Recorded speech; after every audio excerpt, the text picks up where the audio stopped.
Okay, I think this is an important story and it's wild. A DOGE whistleblower has come forward about missing data or data that's been extracted out of the agency that he works for. Perhaps he's the first of many to come forward and he has been threatened, physically threatened for this. We'll get into that. I'm going to react to an interview. He's been giving a number of interviews about this. And this headline from NPR, I think, was the first. A whistleblower's disclosure details how DOGE may have taken sensitive labor data. A whistleblower is coming forward with claims that DOGE not only accessed data from his agency, but also took a substantial amount of sensitive data with them. According to a disclosure shared with Congress, quote, around 10 gigabytes of data. Now, that data came from the National Labor Relations Board. That's an independent federal agency. Okay, this is from NPR, just a brief snippet of what they're saying to set this up, and then we'll hear from the whistleblower himself, a brave whistleblower. So it's a small independent agency, but it is really important for workers' rights. It investigates and adjudicates unfair labor practice complaints. So if a group of employees believes they were wrongfully fired, they might call in the NLRB to look into it. It also protects the rights of employees to unionize. So in the course of their investigations, Michelle, they gather really sensitive data from lists of people interested in forming a union to witness statements, maybe even corporate secrets. So this Department of Government Efficiency, or DOGE, is led by Elon Musk. Does he fit into this story? And so this is what Elon Musk's interest in this might be. Why this particular agency? So there currently are several ongoing NLRB cases involving Musk's companies, including SpaceX and Tesla. That was really concerning to some of the labor law experts that I spoke to. He said that he will recuse himself from anything involving his companies, but we haven't really seen any evidence that's true so far. No, we haven't seen any evidence that he's done that with anything. If he got access to information about how the government was building those cases, or private statements from witnesses even, it could give him a real leg up in court, for one. Okay, here we go. Here's the whistleblower.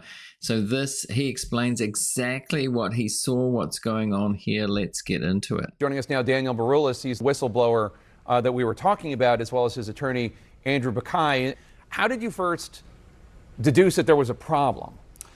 So I spent a lot of time in the private sector, and you start to see these indicators of compromise sometimes, and they kind of raise red flags. And so when you start seeing those, you put together the puzzle, and more likely than not, that's how you flesh out a breach.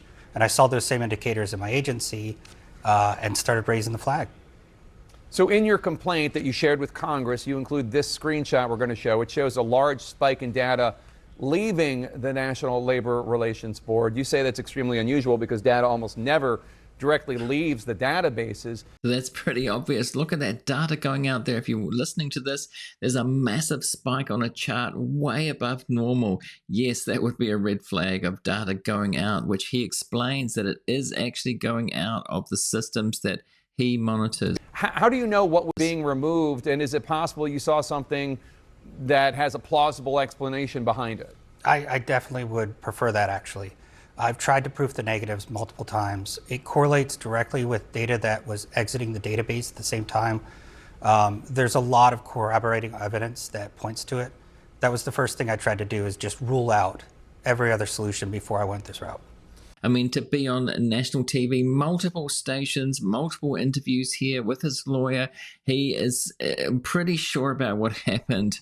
We reached out to the White House about your claims, which obviously were made public when you came forward and went to Congress. You got this statement, quote, "It is months old news that President Trump signed an executive order to hire DOGE employees at agencies and coordinate data sharing. Their highly qualified team has been extremely public and transparent in its efforts to eliminate waste, fraud, and abuse across the executive branch, including the National Labor Relations Board." Okay, so transparency, that's a joke. They have not been transparent, especially about this. People have been saying, are they taking data? They went into the Treasury, different departments, and so this is just one whistleblower, and he does say how people are scared to come forward. Transparency, what a joke. What's your response to that? So I believe that if that was true, we would have access to the code that they're running. We would be able to see these things that they're hiding. I don't believe that there's transparency, and that's all I'm asking for here. This data could be beneficial to others, either corporations or even a foreign actor with malign intention. How do you know that? So we know that because the information that the National Labor Relations Board looks at are basically corporate documents and things that involve unions. So there's a lot of sensitive corporate information that is included within this, which yes could be of interest to Elon Musk, but at the same time they're of interest to our foreign adversaries. I'd like to step back for a moment and talk about what the larger implication is here. So this is happening at the NLRB, at the National Labor Relations Board, but Dan is brave enough to come forward, and there are others within the government that I've talked to and that we've talked to who have seen something identical as this. So I've seen multiple interviews by this guy, and I'm going to do one on the Politics channel as well about another interview where he revealed more, and this is shorter here. But yes, there are other people, obviously other people at other agencies, probably quite a lot, who are too scared to come forward because of this culture of fear. This guy's brave enough to come forward, but he obviously knows other people, and so does that lawyer. There are two data points that I want to point out that should give everybody pause. The first thing, what Dan witnessed, was that within 15 minutes of DOGE employees creating user accounts, i.e. usernames and passwords, within 15 minutes of those accounts being created, somebody or something from Russia tried to log in with the right username and right passwords. That is to say, the right credentials. You get that somebody hacked in at the same time that these DOGE people were there from Russia, and he knows that it was from Russia. He's an IT professional. He was monitoring it. He knows where it came from. He can look at the logs. Some logs were deleted, which he gets to. And that happened over 20 times. The second data point, which is really critical, is that DOGE has also been using Starlink as a means to exfiltrate data. What that means is that, from our understanding, that Russia has a direct pipeline of information through Starlink, which means that anything going through Starlink is going to Russia. We also know that this is not unique to the NLRB. This is happening government-wide. And then the other thing that I wanted to flag for everybody is that right now, and I don't want to say that this is intentional, it could very well have been a mistake, is that critical infrastructure databases in many government agencies, as we understand it, have been exposed to the open internet. Oh, so exposed to the open internet, this sensitive data, which is what people are worried about. And they talk about Russia there. This is not like another Russia gate, trying to say that Elon Musk is working with Russia and giving Russia data. We can't think that. They don't know that. And I'm not saying that either. It's just that there might be hackers there ready to get into US government agencies, and they saw the hole and they got in there very quickly. Which includes critical databases at the Department of Energy, which includes a lot of our nuclear regulatory agency material. This is serious, and I just want to commend Dan for coming forward to bring this to everybody's attention, because this really is the tip of the iceberg. Tip of the iceberg. So this could be happening at multiple government departments, government agencies that DOGE has gone into. This is just one guy that's come forward. As he said, it's important. This is really important. I hope this is you're getting the gravity of the story of what's happening here. This one whistleblower who's brave enough to come forward, but how many agencies, how many departments has this happened at? Andrew, how can you say? How do you know that somebody was logging in from Russia in that 15-minute period? Dan actually saw that happen. Yeah, there's logs and records we keep that show, they geotag based on latitude, longitude, where login's coming from. And we saw blocked ones from Russia using that account. You also told our producer that shortly after sharing your concerns about a potential breach that you received a threat at your home. Here we go. This is a threat that he received. This is really sinister. Including photographs. What did the photograph show? Was there a message? The message was clear, although poorly constructed. It was to stop looking, stop reporting. The pictures were of me walking my dog from above. Basically, a satellite photo? No, it was actually taken by a drone. Yeah. What's really disturbing about all of this is that we had somebody literally either themselves or have somebody go to Dan's home and tape a threatening note, a menacing note that included a lot of personal information.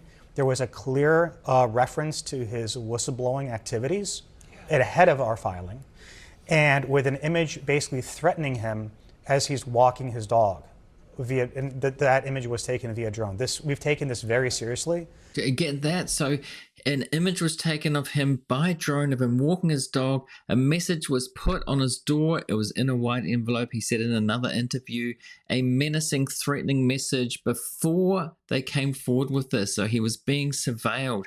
This is really sinister stuff. And by the way, I've done this for a number of years professionally, and this is something that really takes me aback. And it's only something that I've seen maybe once or twice in handling whistleblower claims, both public and private sector. So hearing about that, I, in my mind, thought, where have I heard that before happening, something like that? And I have heard of it once. Nowhere else have I heard this. And it was to do with Elon. I was listening to this podcast, which is from late 2024, called Elon Spies, where this investigative journalist did a series about Elon's private investigators that he hired for different reasons. There was one woman on here that had a very similar thing happen. And so this woman was involved in a legal dispute with Tesla at the time. Far from fighting against those who seek to silence information, in his corporate life at least, Musk continues to do the opposite. By the way, during this period that she was battling Tesla, Christina also alleges that she was subject to surveillance. During either of the legal battles that you had with Tesla, did you see evidence of private investigators or unlawful surveillance? Yes. From the time that I filed my lawsuit in January 2019, I encountered quite a few vehicles that was following me around. People following you? Yeah. A note was even pinned to her door. I had a very scary note taped on my door in which they said, if you care about your son, you will drop your lawsuit. And sadly, I don't have the evidence of that because my, let's say, my reptilian brain of a mother, when I saw that, I just went and take it out and rip it to pieces because my little one was behind me. I can't say that Musk or his investigators had anything to do with the note. I've spoken to Christina's ex-partner who remembers her seeing it, but it might have been put there by an ardent Tesla fan, of which there are many, or by someone else entirely. Still, it leaves a chill. It sure does leave a chill, and strikingly similar to what happened with this whistleblower with a note pinned to the door, a menacing note. And I'm not suggesting that Elon has anything to do with this, but it just did jog my memory there. So I'm going to do another video about this. By the time this video gets published, it'll already be there on the politics channel, go more in depth about what this whistleblower says, a different interview. He's got more to say. As I said, it's an important story. If you're interested in it, I'm going to put a link at the end of this video to that, and also in the pinned comment. Right now, here it is up there. I'll go and see the rest of this now if you want to. And thanks for watching this one, everyone, and I'll see you in the next one.